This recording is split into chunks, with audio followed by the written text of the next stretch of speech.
પરમધામ ખાટું રાજસ્થાનના શેખાવતીના સિક્કર જિલ્લામાં આવેલું છે. ખાટુ શ્યામજી અહીં બેઠા છે. ખાટુનું શ્યામ મંદિર ખૂબ જ પ્રાચીન છે. આ મેળો દર વર્ષે ફાલ્ગુન મહિનાના છઠ્ઠા દિવસથી બારસ સુધી અહીં ભરાય છે. શ્યામ બાબાના ગુણગાન ગાનારા ભક્તો ફક્ત રાજસ્થાન કે ભારતમાં જ નહીં પરંતુ વિશ્વના દરેક ખૂણામાં હાજર છે. ચાલો જાણીએ બાબા ખાટુ શ્યામજી કોણ છે, તેની વાર્તા શું છે. કોણ છે ખાટુ શ્યામજી? ખાટુ શ્યામજી ભગવાન કૃષ્ણના કલયુગના અવતાર છે. મહાભારતના ભીમને ઘટોત્કચ નામનો પુત્ર હતો અને ઘટોત્કચનો પુત્ર બર્બરિક હતો. બર્બરિકને બાબા ખાટુ શ્યામ તરીકે ઓળખવામાં આવે છે. તેમની માતાનું નામ હિડમ્બા છે. ખાટુ શ્યામની વાર્તા. બર્બરિક વિશ્વનો શ્રેષ્ઠ તીરંદાજ હતો. બર્બરિક માટે ફક્ત 3 તીર પૂરતા હતા, જેની મદદથી તે કૌરવો અને પાંડવોની આખી સેનાનો નાશ કરી શકતો હતો.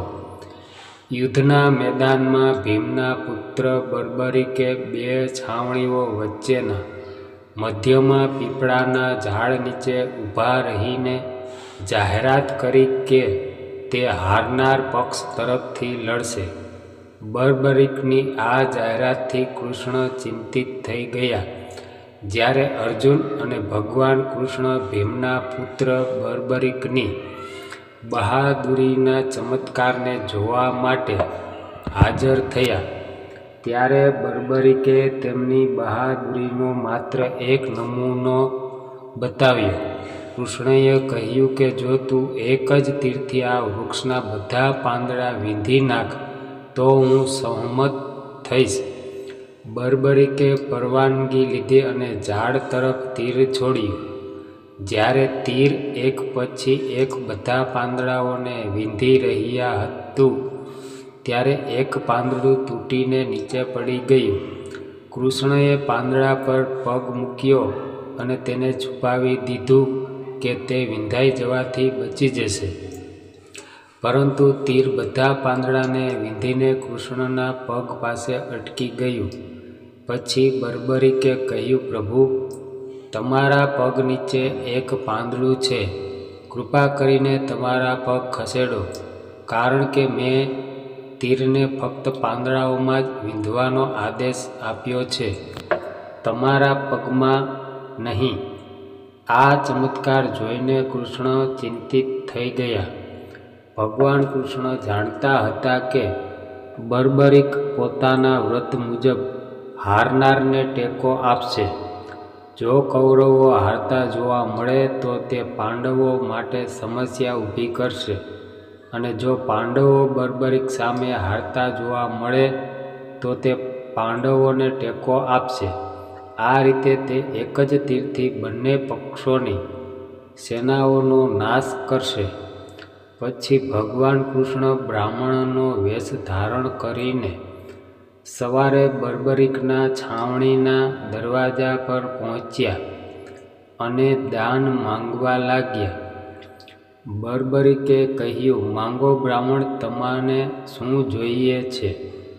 બ્રાહ્મણના રૂપમાં કૃષ્ણએ કહ્યું કે તું તે આપી શકીશ નહીં. પણ બર્બરિક કૃષ્ણના ફાંદામાં ફસાઈ ગયો અને કૃષ્ણએ તેનું માથું માગ્યું. બર્બરિકે પોતાના દાદા પાંડવોના વિજય માટે સ્વેચ્છાએ પોતાના માથાનું બલિદાન આપ્યું. બર્બરિકના આ બલિદાનને જોઈને દાન પછી શ્રી કૃષ્ણએ બર્બરિકને કળિયુગમાં તેમના પોતાના નામે પૂજાવાના આશીર્વાદ આપ્યા. આજે બર્બરિકની ખાટુ શ્યામના નામે પૂજા કરવામાં આવે છે. કૃષ્ણએ પોતાનું માથું જ્યાં રાખ્યું હતું તે સ્થાનને ખાટું કહેવામાં આવે છે. અજાણ્યા રહસ્યો. ખાટુ શ્યામ એટલે કે માતા શૈવ્યમને હરાવ્યા. એટલે કે જે પરાજિત અને નિરાશ લોકોને શક્તિ આપે છે. બીજું, ખાટુ શ્યામ બાબા દુનિયાના શ્રેષ્ઠ ધનુર્ધારી છે. ફક્ત શ્રી રામ જ તેમનાથી મહાન માનવામાં આવે છે. 3. દર વર્ષે કારતક શુક્લ પક્ષની દેવઉઠની એકાદશીના રોજ ખાટુ શ્યામજીની જન્મ જયંતિ ખૂબ જ ધામધૂમથી ઉજવવામાં આવે છે. 4. ખાટુનું શ્યામ મંદિર ખૂબ જ પ્રાચીન છે, પરંતુ હાલના મંદિરનો શિલાન્યાસ 1720માં કરવામાં આવ્યો હતો. ઇતિહાસકાર પંડિત જાબરમલ શર્માના મતે આ મંદિર 1679માં ઔરંગઝેબની સેના દ્વારા નાશ પામ્યું હતું. તે સમયે ઘણા રાજપૂતોએ મંદિરની રક્ષા માટે પોતાના જીવનનું બલિદાન આપ્યું હતું. 5. બાબા ખાટુ શ્યામનો પ્રખ્યાત મેળો ખાટુ શ્યામ મંદિર સંકુલમાં ભરાય છે. આ મેળો હિન્દુ માસ ફાલ્ગુની શુક્લ ષષ્ઠીથી 12 સુધી ભરાય છે. 11નો દિવસ મેળા માટે ખાસ દિવસ હોય છે. 6.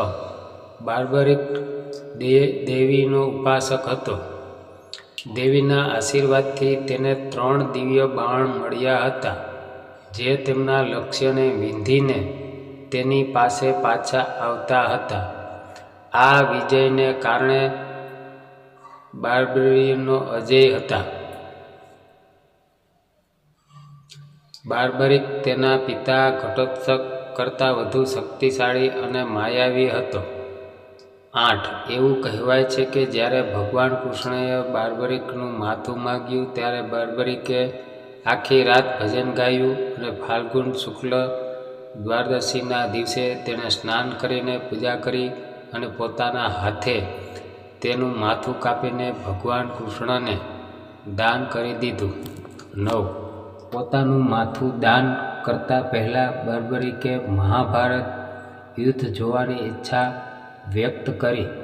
પછી ભગવાન કૃષ્ણએ પોતાનું માથું એક ઊંચા સ્થાન પર મૂકી અને તેને તેનું નિરીક્ષણ કરવાની દ્રષ્ટિ આપી. 10.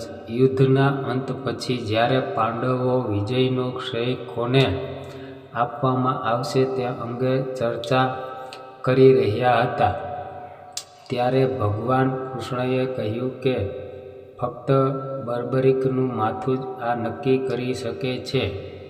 ત્યારે બાર્બરિકે કહ્યું કે યુદ્ધમાં શ્રીકૃષ્ણના સુદર્શનનો ઉપયોગ બંને બાજુ થઈ રહ્યો હતો અને દ્રૌપદી મહાકાલી બનીને લોહી પી રહી હતી. 10. અંતે ભગવાન કૃષ્ણએ વરદાન આપ્યું કે કળિયુગમાં તમારી પૂજા મારા નામે થશે અને ફક્ત તમારું સ્મરણ કરવાથી તમારા ભક્તોનું કલ્યાણ થશે. 11. સ્વપ્નદ્રષ્ટા પછી બાબા શ્યામ ખાટુધામ સ્થિત શ્યામકુંડમાંથી પ્રગટ થયા અને શ્રી કૃષ્ણ શાલિગ્રામના રૂપમાં મંદિરમાં દર્શન આપ્યા.